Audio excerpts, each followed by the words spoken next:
Van pujant les temperatures a les nostres comarques i, mentrestant, els diaris van plens de notícies de l'augment exponencial del coronavirus al País Valencià. Però sembla que no hi ha coincidència entre els polítics locals per fer un confinament més extrem de la població.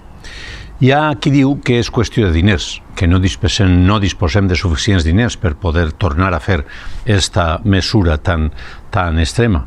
Però s'ha de dir que el 25% de les persones infectades al conjunt de l'estat valencià són valencianes o valencians.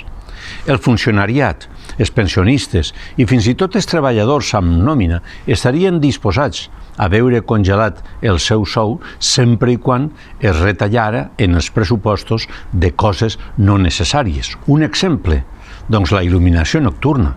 A partir de les 10:30 de la nit, de les 10, que efectivament és el confinament ara mateix, doncs les ciutats podrien rebaixar el volum de llum que tenen. Amb això estalviaríem bona cosa de cèntims.